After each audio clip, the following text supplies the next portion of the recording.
on yesterday's. Just quickly go there. Just a second. It's trying to do the transcript. Okay.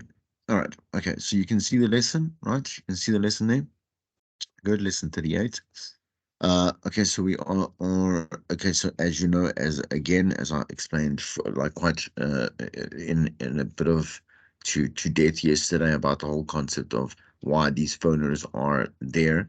It's just so that you can basically like now even it's a good practice for being able to spark those ideas from these very basic. Do you understand? Like content topics, right? And you can spark an idea that is a lot more it's a lot more interesting, a lot more rich. Like for example, okay, Verstappen wins Australian. Okay, that's obviously a person. I do not know who, like, anything about tennis, but wins Australian Grand Prix. Yeah, Grand it's not Prix. That's the look. Let me just not try and pretend to be someone who knows sports. Okay, the GP after three red flags. For me personally, I would not do that clearly because like when you also are uncomfortable in the beginning with, let's say, certain talk subject matter. Like for example, sport is not my thing, right?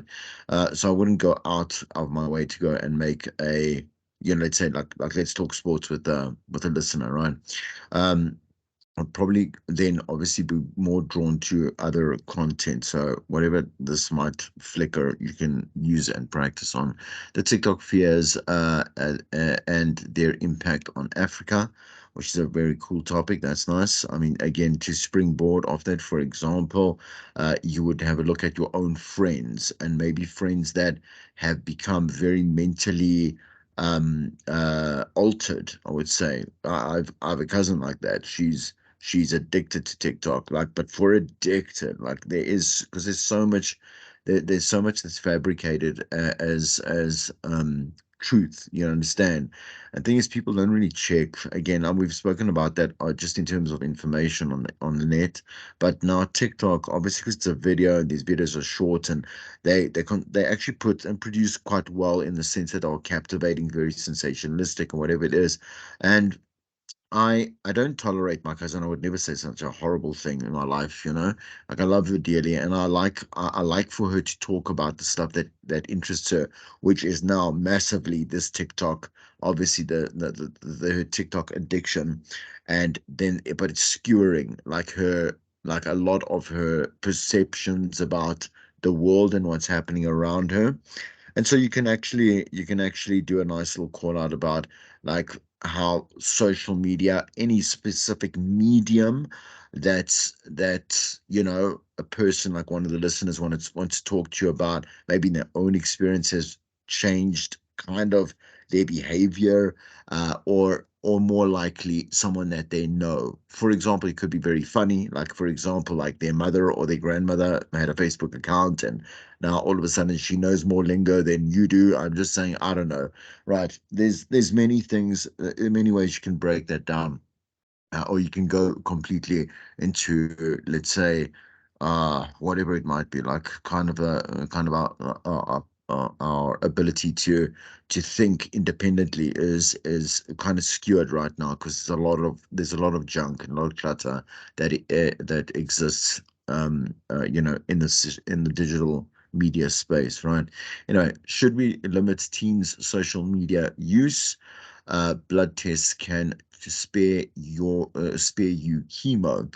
Okay, which is that these are really, those three are really nice, like kind of conversation starters. As I say, like what we want to do is when it's because it's easier. It's not practical to do it over here, like let's say virtual. Do you understand? I would like you to obviously construct and then execute in front of me. Do you understand with these things? But I'd like you to start creating content because we don't want to be late to the party. Do you understand? So start creating content, call outs, um, and then when you see me, do you understand, on the alternative weeks and we have class and stuff or whatever it is, or let's say you are practicing in the studio, you want to do, let's say, a link, like like execute it so that we can start giving you a little bit of crit, and you can learn a couple of things at the same time, right? Okay, so this is the thing that's going to be happening. So well, obviously I will emulate your boss, right? Okay, as in this entire process, but you should also, because this is management in radio, like you must understand both sides of the story. In other words, so how the approach should be taken from a management point of view, and how the obviously the process should be approached by the jock, by obviously the presenter, and or the I said the creative staff member, because the thing is you also can be like again a producer, or again a part of a team that will receive team critique and stuff like that, right? So talking about these meetings, the meetings can actually make or break like a lot of shows, and that's really put on the manager themselves, you know. Um, the thing is again, and we've mentioned this, I think, slightly in previous lessons, but I know that we are going to revisit it quite heavily in terms of like the way that you will decide how much of what you say needs to be very direct, right? And the rest should be constructed like critically. You understand? Um, because again, radio is an immediate medium. It's there's no real place. I don't even think that there's place for that in any other corporate environment, like where you can kind of sugarcoat to not hurt their feelings or whatever it is. The thing is, because like if you look at two people that could potentially now start an argument, right? There's two things they can start shouting at each other, and they can also approach it aggressively, right? Or they can actually just like the one can just state to the other like to the other person, like, I don't like what you're doing. I'm not gonna stand for it. I don't have to raise my emotions. I don't have to go there, because what I'm saying is going to be the exact same thing as if I was going to raise my voice and started acting aggressively. But 10 to 1 would have a little bit less of a actual like a critical effect. You understand, a positive effect that might come out of that interaction. So in terms of this as well, like you can imagine a manager kind of shouting at you, oh, you're like, why you sound so crap, or why is the show so crap, or what you did there was like terrible, or like, yeah, also what we call hot, I think it's hot calling. When a manager calls you during your show, when you are like in the middle of your creative process and your job, you understand, and then starts like critting you on the phone, which is not allowed, because the thing is that it gets into the presenter's head, and then the rest of the show actually isn't better. It's actually a lot worse, and that's kind of 100% proven, right? The only reason why a manager needs to phone you on that obviously studio phone, I'm saying the private line, right, is because there's something technically is going wrong, and they asking like what's going on, like we can't hear anything, or your mic, like we can't hear you over the mic, we're just hearing dead air, or whatever it is, and then music, and it's kind of confusing, like fix it. Like that's the type of stuff that you can do, like I say, like a hot call for, right? And demand obviously your presenter to go fix whatever it is. Anyway, back to obviously this what we're going to be calling the snoop process, right? Which is then snooping your shows. Take the show, you're going to come, you're going to go do the show with your two teammates. Do you understand? And then you will bring it to me, and I will listen to as much as I can of the show, right? And then I will give you constructive feedback. I'll ask you, why did you do that? Why was there that technical error? I know what's going to happen. Like there's going to be a bunch of technical errors in the beginning. And the thing is that it's not that I will tolerate it, right? You need to obviously fix it. That's the thing. So the thing is, again, in radio specifically, because again, I can say this with confidence because I've worked in many different industries as well, there's actually no tolerance for you making a mistake, the same mistake, I'm saying, a second time. Because if you've learned and you're doing it, like like you made the mistake, let's say you didn't put your mic on, or let's say like you were talking over songs because you couldn't stop the songs, or you didn't know what was going on, or you're playing songs one over the other. because you were still getting used to that. Then obviously, like, we're like, okay, cool, like you made the mistake, but then now but you know how to fix that. You know actually what to do, and if you need to go practice, you need to go and obviously practice to get, let's say, control of, let's say, the playback system or the desk, or let's say the phone lines. Like you shouldn't be saying like, like a listener, like, hello, are you there? Hello, are you there? Hello, listener. You should actually check beforehand before you go on air. I can just see whether they are still there, after you've, prepped them. I just want to see who this is. Uh, okay. Can I Yes.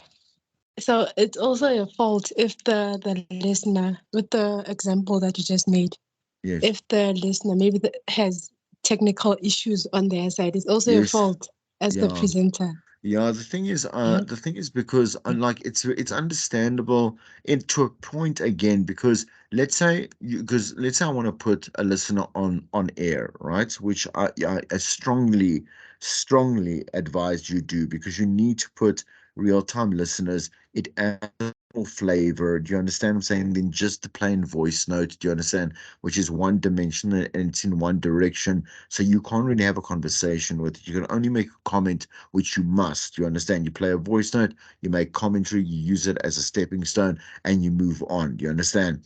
To maybe another voice note, whatever. But the thing is that if let's say they start cutting out, for example, right? Like you need to tell them you need to move. Let's say you'll say to them, "What are you driving?"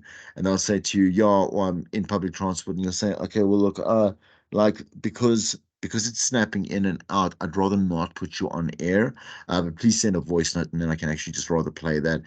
Or you'll tell them if they're in the car, like, please pull over, like, because obviously we're going to have this chaos basically on air. You're going to snap out. There's going to be, we know obviously, like, things start becoming cut and delayed. Even you can see that when we do these virtual meetings. Anything with that is through the digital, obviously. Like communication line has that probability of it being a problem. You understand, right? Um, so, I mean, as far as cell phone technology, and I'm saying to you, satellite technology has improved so much, we still get those, like, what I'm saying, especially in load shedding, like to try and speak to someone on certain networks as well, like predominantly again, like Cell C, all the sister networks that lie on the back end, they actually lie on top of the monopoly networks, which is MTN and Vodacom, right? Like their networks seem to fail quite quickly. I'm saying so just be careful. And because the thing is, if you know already that they have like a bit of a shady connection, and you put them on because you think, no, we can get through this link, it'll be okay, like there'll be one or two breaks or whatever it is, then it's going to sound terrible. It's your fault. That's what I'm saying to you. It will be your fault. If you have an interview, like you have to let's say, because that has to be on the show. You don't necessarily have to put that listener, you can put another listener on. If you have an interview, you have to I'm saying prep them to say to them, listen, at this time, I'm going to call you exactly at like 20 past, 21 past, 8 o'clock, whatever. Like, please, like you have to be in a space that has great, obviously, signal.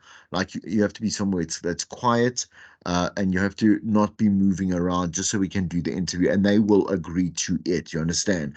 And so when you do call them, that is not an issue that you have to deal with, right?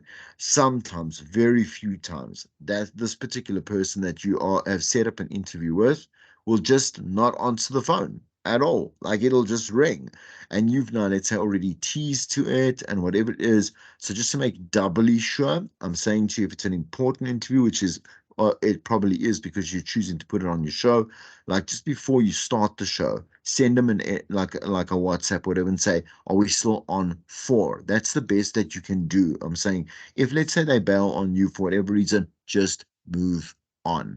Okay. I'm saying with your show, and don't keep like teasing to something that will and maybe but well, quite probably will not happen. Okay. All right. So I'm going to move to another one, like just in terms of questions that we're going to ask and discuss with one another when we do. the actual snooping.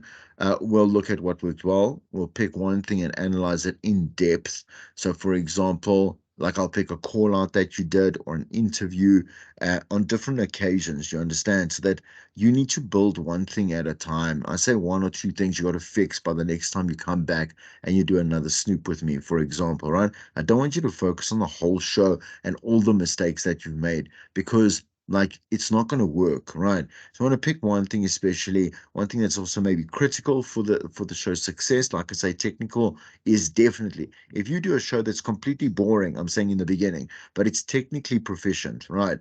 It's you've done a job well done, right? So again, I'm gonna use my own experience right now. I don't want to not do a content-based show this week when I go on, right? But the thing is that I've been through this process before, and the station manager just said to me, like, let's keep the show simple. I said, yeah, no, I knew you, I know that you were going to say that anyway, like, because you have to say that because we have to get through like anything possibly. I haven't worked on the playback system. I haven't worked on RCS before. Like I don't know the desk because it's a new different desk. You understand? They also their obviously their setup is very different. So I don't want to be the one that says like like let me just chance everything and make it sound like complete crap for every listener to tune out, right? So that's what I'm saying to you. This is something that's been said to me and every other presenter when they start a new show or they start at a new station or whatever, is they always say, please just keep it simple in the beginning. As talented as you are, they will get to know that about you. A listener will never judge you on being, oh, but they said too little. They won't. They really won't. But because you played the music that was obviously playlisted and it was supposed to be obviously researched, like you did the live reads properly. You were professional, and you gave them nothing to complain about. You understand? So that's why it does actually work. And I understand like why it does offend the creative process, but we must just suck it up like as creatives and move on. Do you understand? Because it will very soon get to a point where you are very free to do what you want to do, and obviously like kind of push the boundaries of your creativity and your obviously like your uniqueness to stand out. Okay, let me not go into on. It's a long lesson. Okay, what made it work? Okay, how did you know that it worked? So we obviously have criteria. I'll say to you, obviously, look, I could look at that type of hook. I could look at the way that you interacted with the listener, like those great kind of spontaneous questions that you went with in the interview that you went with because you were listening and you're paying attention and you were researched well, whatever. So we'll obviously make sure that you know what you did whilst you do more of it. So you don't have to worry and also question or at the end of the day basically a list that gets longer and bigger of what you need to keep on doing, right? Kind of tick the box and say, at least, okay, I've done it, I've owned it, I've succeeded in it, and I can move on, to something else that I need to obviously master, right? Um, how can you repeat the process? And again, how could you make more of it is very important to us, okay, in obviously many very various dynamic ways.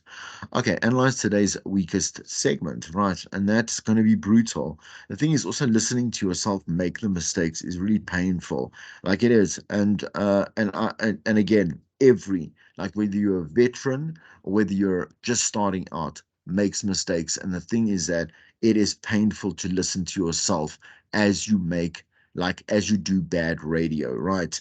So for example, let's say it wasn't a bad idea, you didn't execute it well. In other words, let's say you prepped it well, but let's say you kind of lost a little bit of control on air, and then it started waffling and also didn't start making sense, and it completely flopped, right? So the whole process comes like is holistic in the sense that both obviously the idea that you come up with, the way that you prep is important, and then obviously how you execute it, and then to the blackout in the sense of how do you end it all? Did it end off at the right time? Especially, did you not drag it on for too long? Did you not cut it off too short?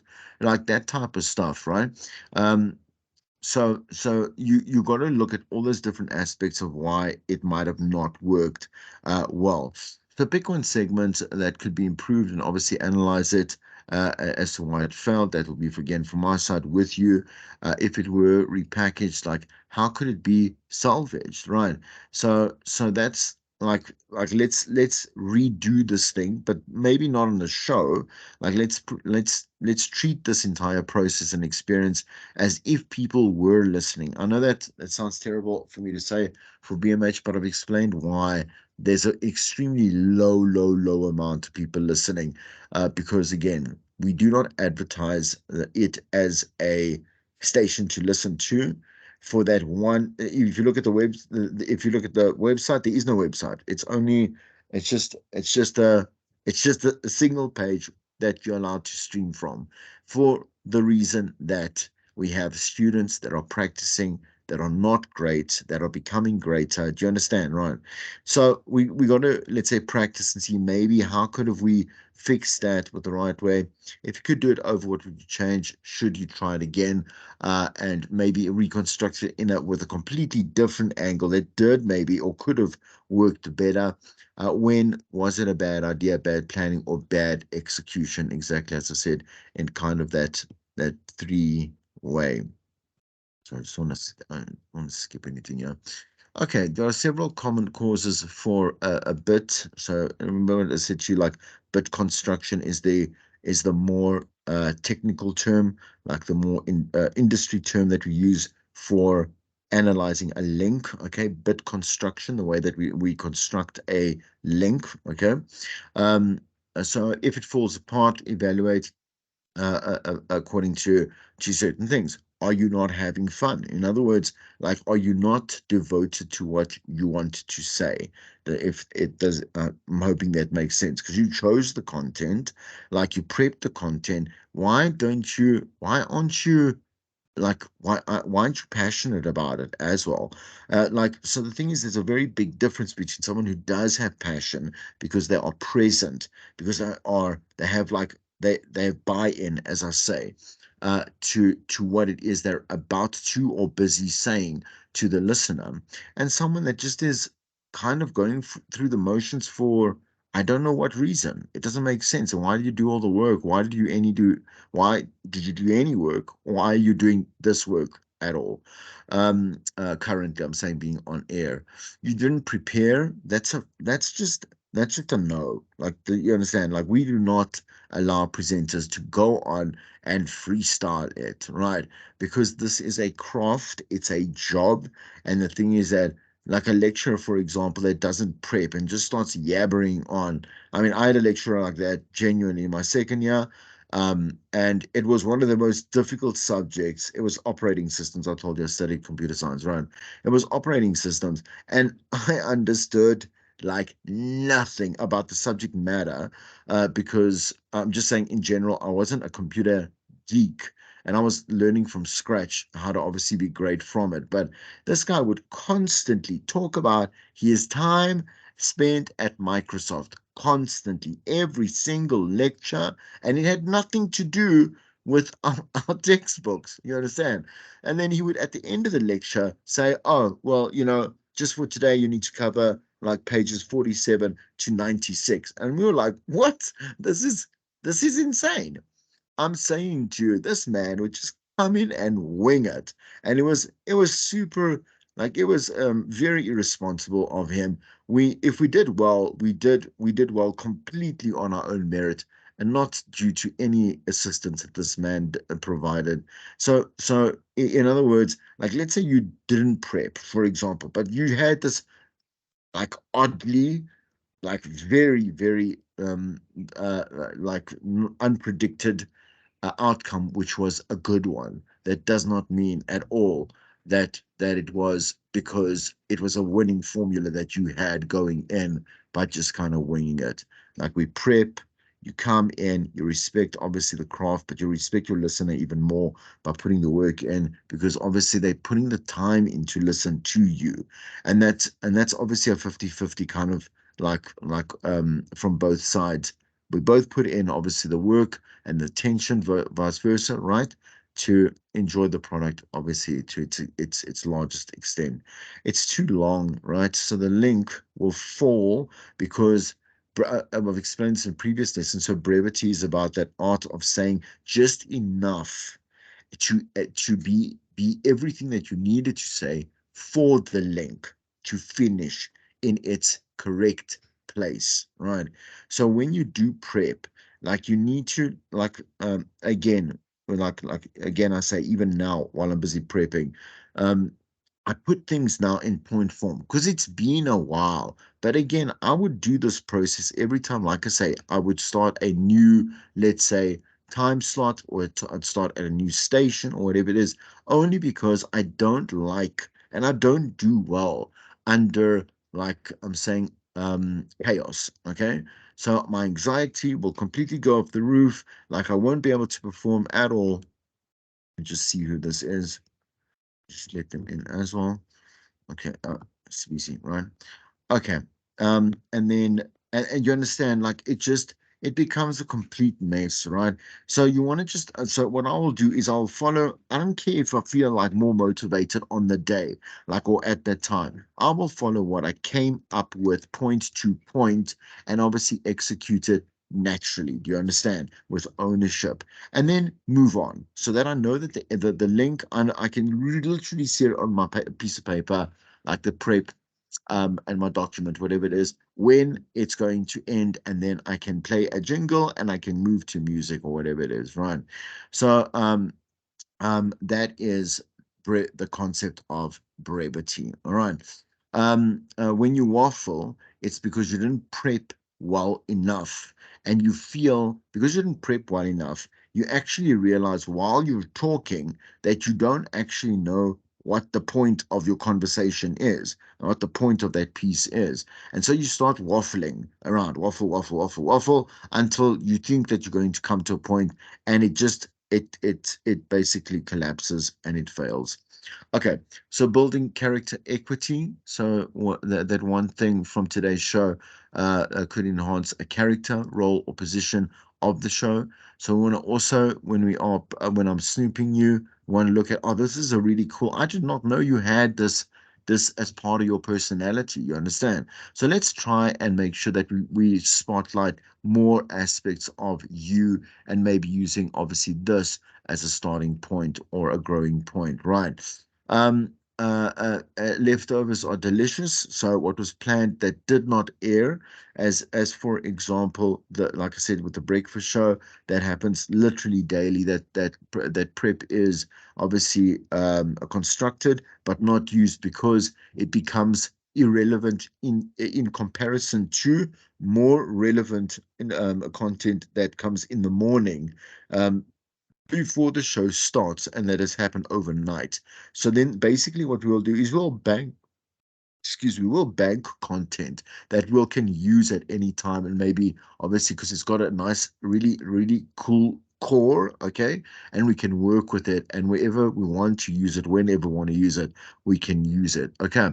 um so, and that's what I'm saying to you, which is the last point there. It's about basically trying to just note that whatever you have, ideally it was a good idea, but you can always restructure it whenever you are in the year, wherever you are at that space with your listeners.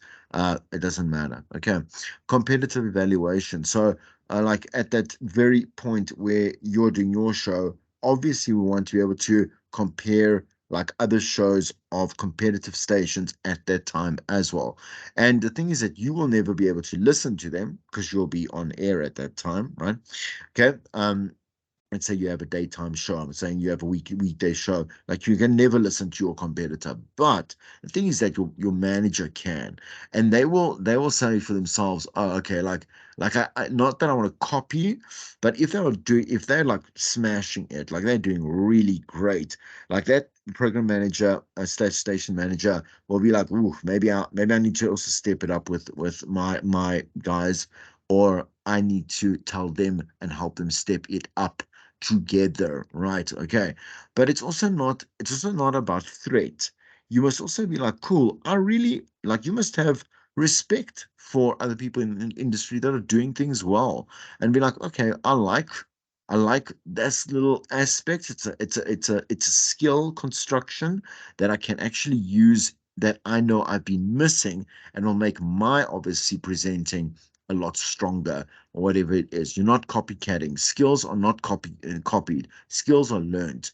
Like copying are personalities. Okay. Okay. Audience analysis. Avoid discussions in the show and talk avoiding avoid discussing the show and talk only about the audience. All right, so what is happening in their everyday lives and how are they reacting to the world around them? Okay, so I've gone through that many times. I want to again just move on where to the stuff that's a little less obviously obvious. Audience analysis. So again, we know this from the composite listener. So what worries them, excites them, motivates them, and angers them, what causes them to lose sleep at night, obviously what shows they're watching, and why they're watching them, because that's also speaks to how you understand how this person works. Magazines, blogs, websites, how they're spending their spare time, the week. So all these questions are going to help you in one way or another to come up with what it is and how you're going to then construct it as well. Okay. So capturing moment every day, there is one lead story. Okay. So so that is, I mean, that's obviously debatable, but there will be so let's say in your shows for 2 hours, every hour there'll be one content call out link. So in other words, two lead quote unquote stories. One will be an anecdote, so stuff that they'd say you're experienced or you have experienced, a little bit lighter, obviously maybe a little bit more personal, and the other one must be current affairs, for example. So you will go look at different, let's say, stories that are important to this audience. Excuse me. So drink some water. Okay, and so on and so forth, right? And then you must see how, for example, like this listener will benefit in their lives from having been part of those particular really like the showcase moments of your show, right? So again, I don't want to leave it at that because I need you to understand that when we say showcase moments, yes, certain moments will be richer and they'll be longer and they'll be more detailed and a lot more relevant, for example, than other bits of your show. But the thing is that all parts of your show are important and all content that you put up is important. Okay. So explore roles. So each shares, okay? So if you're in a team, like you can share maybe like obviously the co-hosting or whatever it is, which you ideally will not be doing. Like you would have obviously kind of banter between you and your co-host about like the topic at hand, and there would be a little bit of debate that obviously sparks interest in terms of the listener's mind. They start obviously sharing. They go with the journey, go along with the journey with you. You understand?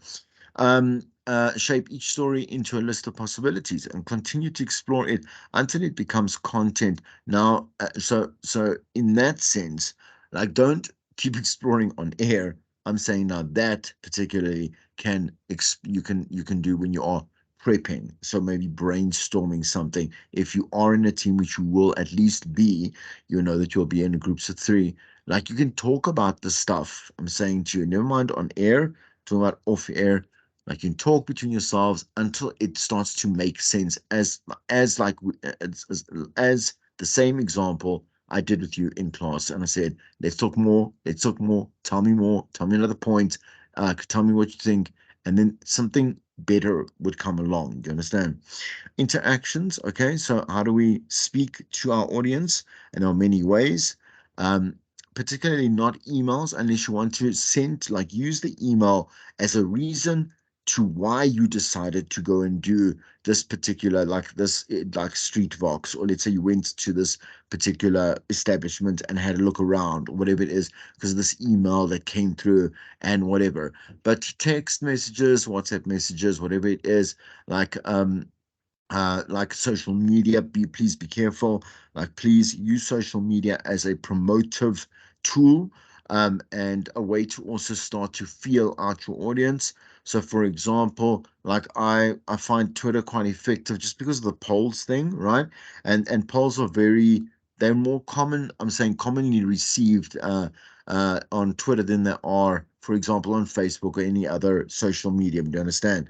Like just like so you'd aim at Twitter and say you want to start like by asking a simple question. So suppose you want to talk about um geez, let me just quickly have a breather and have a look. For example, let me just do something of introspection as I always do.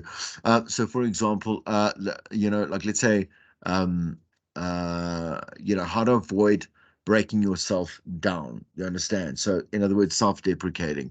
And you can ask, let's say, a simple poll to try and get a feel for how where the listeners are at, so that you can construct and maybe kind of like polish up a better call out. And you can ask them like, if you're honest, like, are you hard on yourself, or are you are you good to yourself? I'm saying when it comes to, let's say, critically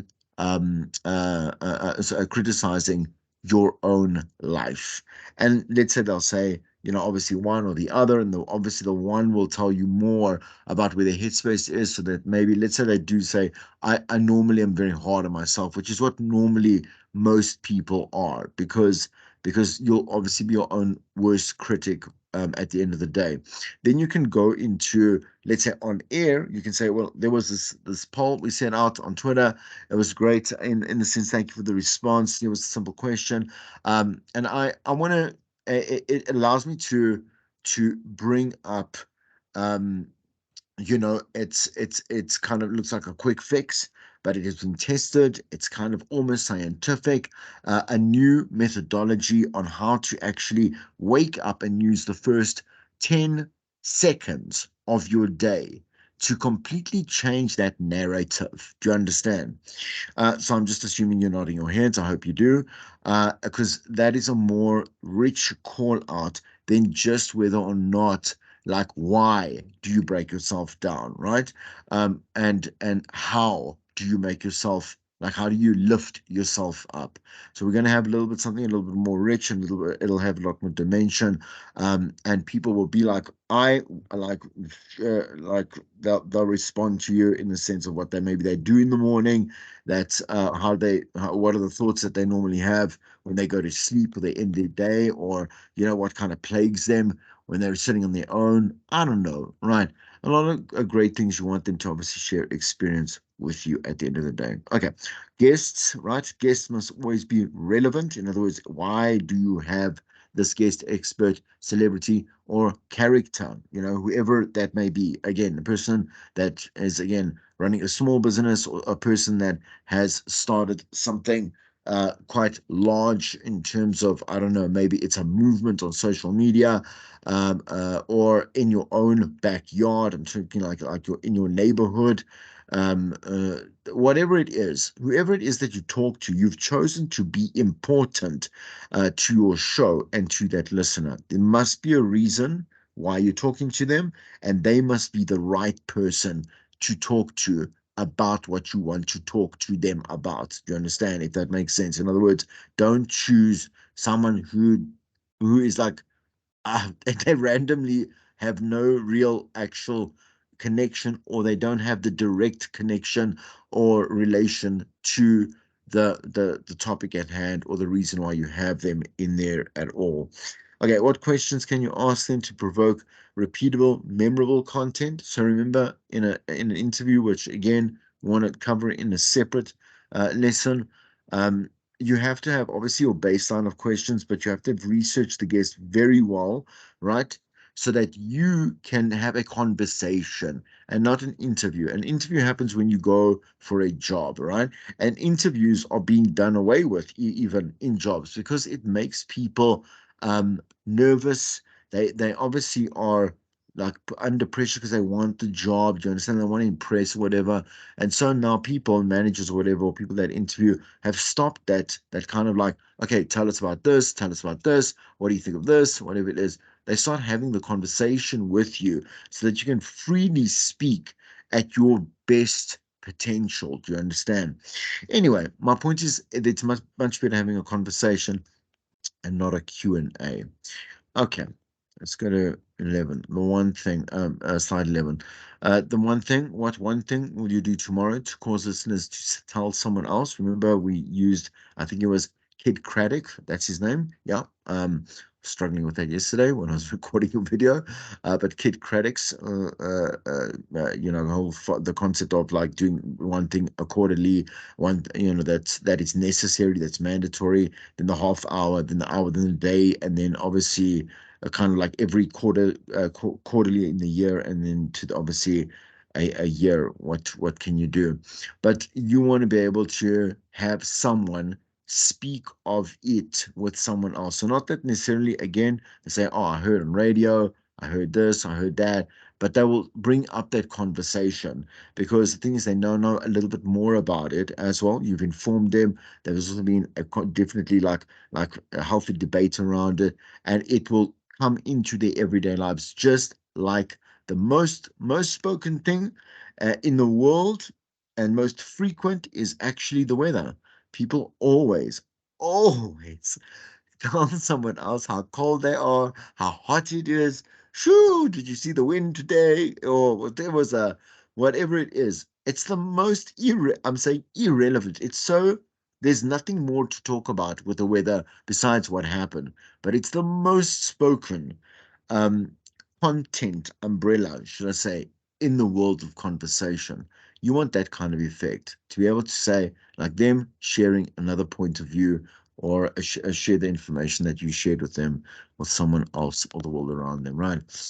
Review every piece of product on a production on the show and evaluate its usefulness and what production values can be added to the show, what needs to be retired. In other words, if it's gotten old, like let's say a feature, drop it after 3 months normally. And you can, if it was really great and people loved it, bring it back after another 3 months have passed. Okay. Information content. Suspend an entire meeting creating one new information element targeted to a specific audience interest. So, like prep ahead, in other words, like just prep so that you don't feel um in a little bit of a like kind of those hourglasses, where your time's running out. Just be proactive about maybe adding new ideas because you throughout the day will experience many things, but you can only say a couple of those things are in your 2 or 3 hours or 4 hours that you are on air, and so you should bank them when you have that as a great idea. Okay. Again, in terms of repeatable, shareable, useful, updated, timely, reliable, within the context of on air, but also off air, in terms of the online environment, right? How can we reuse and recycle something to make it shareable as well, like in the literal sense on on social media and stuff, right? Okay, how should it be promoted and introduced? So teased, um, and then you may never use the element on air, but the process obviously can be of designing it is very useful for other platforms as well. I just want to just quickly stop for just a second. Are there any questions, anything at all on what I've said? Um, your silence I'm going to take as a no, there aren't any questions. 1, 2, 3. Okay, I'm going to carry on then. Good. Okay, we're nearly done. Well, okay, the 7 slides. Yeah. So plan a promotion. So what events are coming up? Think big and think impact. So you must look at, let's say, like I say, like the world calendar. Do you understand? If you feel like maybe like because it was a really big thing. Obviously for America, it was like an immaculately humongous thing for them. 9/11 and the crashing, obviously, by the um Islamic Muslim. I think it says it was they were Islamic, but the terrorists, right? And they obviously crashed into the World Trade Center. So that, for example, is something that's at every single station in America will look back on, when that day when 9/11 comes on the 9th of, sorry, the 11th of September, right? But maybe because the thing is that has a bigger narrative, and I wouldn't say that it would be wise to constantly repeat it because it's not Easter and it's not our Freedom Day and it's not our Youth Day, but we have days that are not only one maybe public holidays, but also we have moments in history, right, that were made, that are always spoken about, that we can bring up, right? So you would look at your quote unquote yearly to quarterly to monthly to weekly calendar and see the things that constantly happen for ideas on how to make a bigger stink out of it. You understand? Okay. So there are some stats, obviously, of why it was. I mean, if you just and you can't be a human being and actually watch, like, again, the footage. I mean, I rewatched it now. I love documentaries, and I came across one that that was about, just terrorism and obviously the very large inflation of it around the world. But obviously obviously 9/11 came up, and just to see, like, how people were jumping out of, like, the buildings, you understand, of the World Trade Center from, like, the 37th, 87th, whatever floor, and they were jumping to their deaths as opposed to dying instantly, like in the plane like itself, or dying instantly by the impact, or like kind of being trapped for days, like before one of, obviously, like the firemen or whatever it was. Mostly it was mostly firemen that actually would come out, were set to obviously find and the people under the rubble, because obviously you would want your loved one's body as well, but there were people alive. Anyway, I'm going to carry on. I'm not going to carry on about it. The point is that there's so much emotional, like, connect with you as a person, that if you don't feel anything while watching this particular, I'm just saying, tragedy, then there's something wrong with you. You understand? So especially, and that's just flat out. So if you look at, let's say, I mean, like, the police brutality from here, I'm saying to you, in our apartheid days, and if you have to see that footage, like, which is very scarce. You can hear a lot of the reports, obviously, on radio, because it was obviously becoming a little bit more liberal in terms of turning away from the government, but not much. Like, you will I mean, you'll probably end up in some kind of tear, right? Because, like, it breaks your heart to see people so extremely, like, without feeling, and extremely violent, right? So you want to know, like, when you have an opportunity to really press a button emotionally, that is the whole point of radio. And that's why I sent you that link in the WhatsApp group about understanding empathy. That was from LinkedIn, right? And how empathy is just important in your everyday life, but it is critical in how you do radio, right? Okay, so using your air check. So this is for us to be able, again, to just snoop you. That is what an air check is also called, right? So I'm not going to repeat this because this is literally basically a roundup of what I've been saying, right? And the thing is that air checks are also frightful areas for the presenter, because you don't know which show that the obviously the manager has listened to, because there's various ways that they crit and snoop a presenter, right? They'll either tell you, I'm going to be listening this week, right? Because maybe it's your first week, or I'm listening to how you're doing the promotion that's costing a lot of money to the client, or I'll be listening. They'll pre-warn you. Most of the time, they won't. They won't even tell you that you're going to have a snoop coming up. They'll be listening and they'll choose random links, as I will do in the snoop, so you get a feeling for, especially when you are being marked on that snoop, which you don't know which Snoop you're going to be marked on, because again, we have to emulate the environment. I'm saying to you the industry itself, right? So today I will say to you, for example, just like your boss will say, I need a meeting with you this Friday. It is about your show. And it'll be from, let's say, 9 to 10. They'll probably take about an hour or so, and they will tear you apart. I'm saying to you, because the thing is that on those random links, whichever they were, whether they were good or great or bad or terrible, right? They will completely break every single thing into detail. This is kind of what this skimmer is about, okay? And um, it's very dangerous to do this just because of the way that some people are not. I'm saying managers are not. They don't have the right emotional, like, quote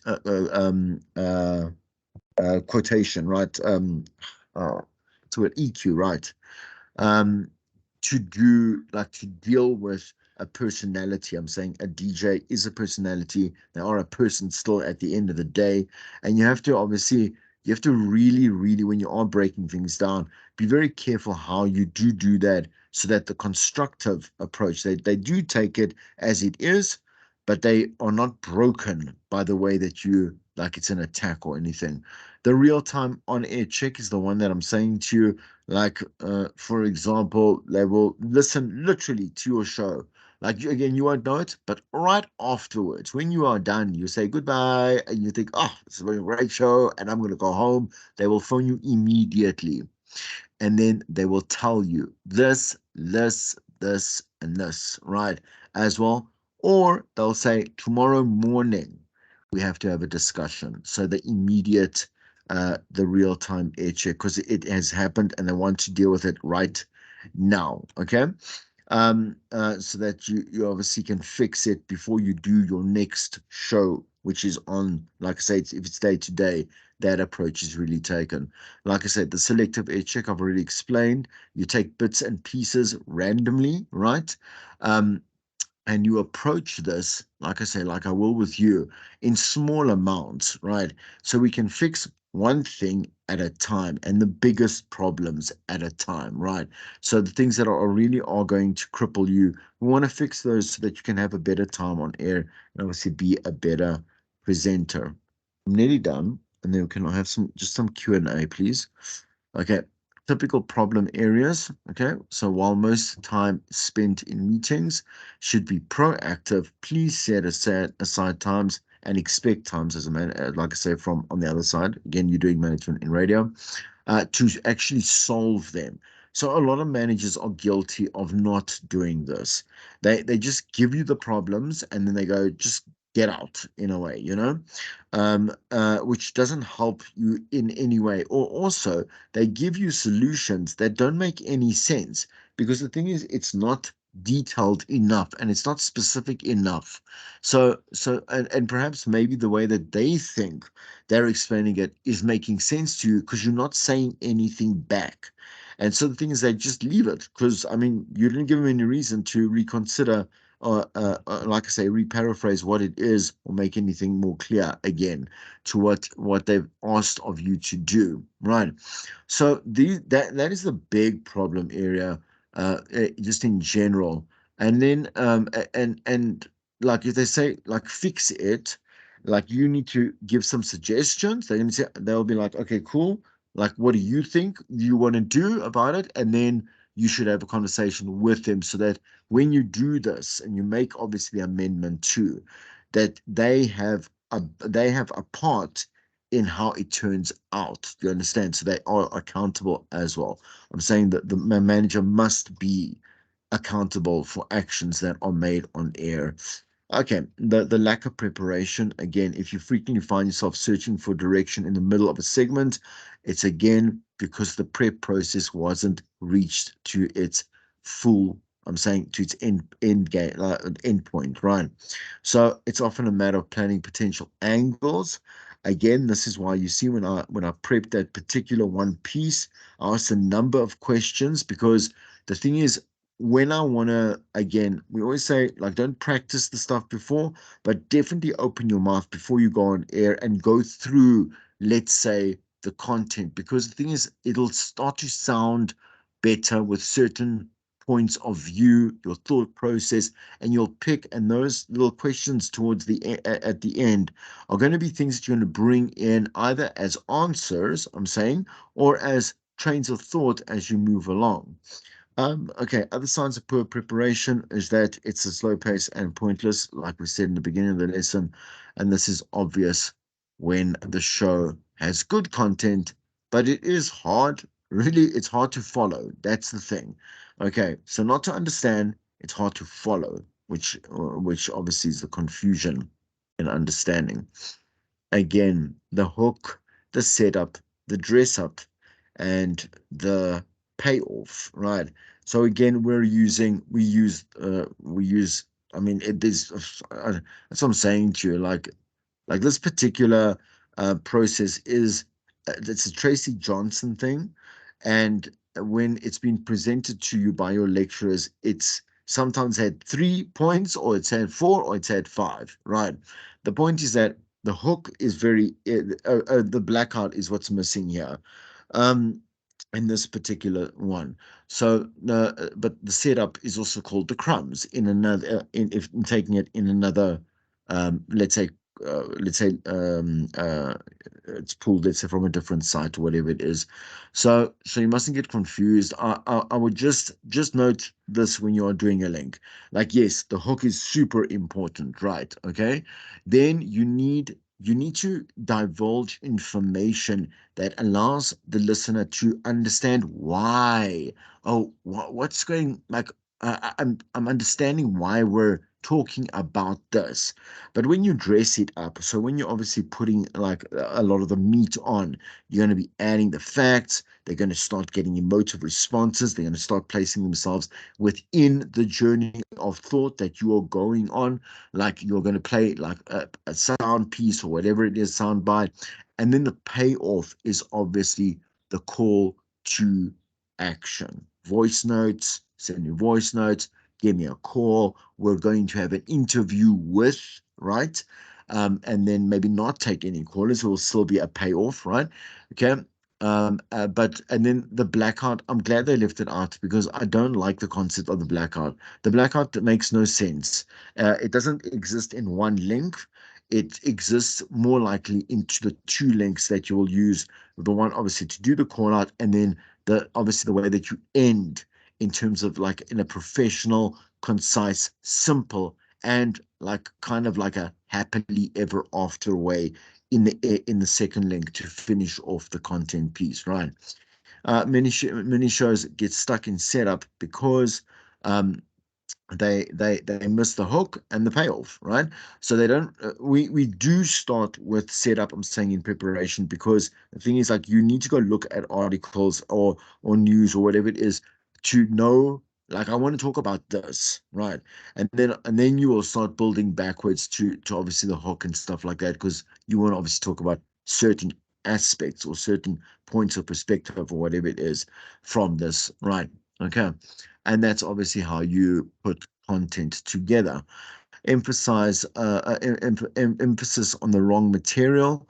So that's why, again, in the call out that I sent you, I highlighted it in yellow just to kind of prove this point. I wouldn't normally do that. I'm saying to you, like when I do the prep, I would normally just copy and paste the stuff that would be, let's say, from the articles, and I would have read the rest, or I would have, let's say, like cherry picked the rest for only for context, in case I needed to, like, be able to maybe like kind of freestyle, spontaneous thought around that, or when I have conversation with listeners or whatever it is, right? But ideally, like, you want to be able to, at the end of the day, see which parts of those mass amounts of information you are going to use when you go on air, like I say, like highlighting the sentences or the points that are important to the actual link and the rest isn't, right? Okay. So when you dig deeper, for example, you are less relevant. When you're less relevant, listeners aren't as engaged. So again, like don't confuse that for richness. When we say rich, it means you are adding body like to it. So again, like you're adding a little bit of meat to it.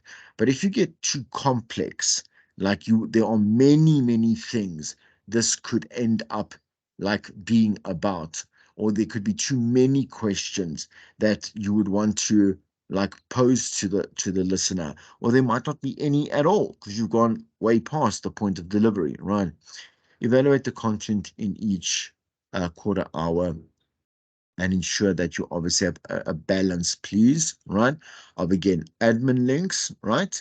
Cross promotion links and content pieces, right? So that you do not overexert yourself and both and the listener.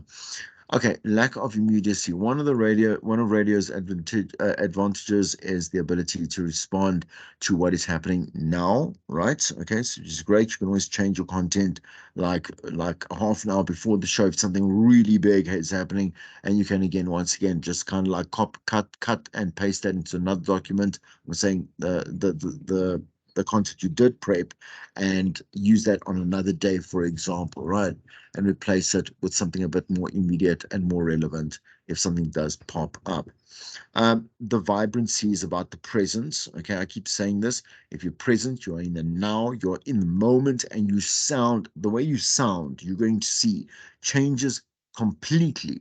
So from what you've known yourself to actually sound like in everyday life, right?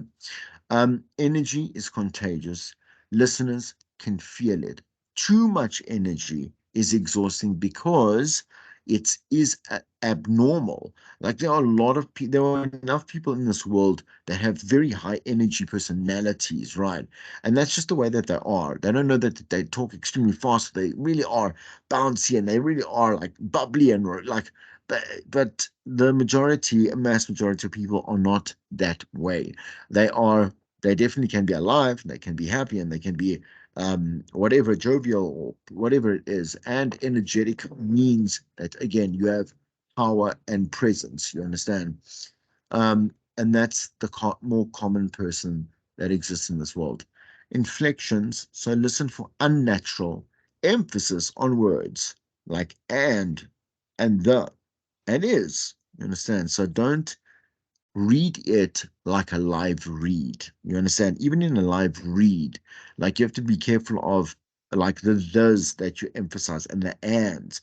Like for example, you would have an and in a live read, like and if you're doing a special that is a combo special, you understand, for Nando's or whatever it is, to add the emphasis of the additional value that you're getting. But we don't really do that when you're doing links and content unless there's a purpose to it, right? So emphasize when you need to emphasize and don't when you don't. In other words, react. I'm saying act and react naturally as you would as a normal person. Pay attention when a listener says that you sound different in person than on air. And if they ask you to say something in your radio voice, because then you're a bit in trouble. Okay.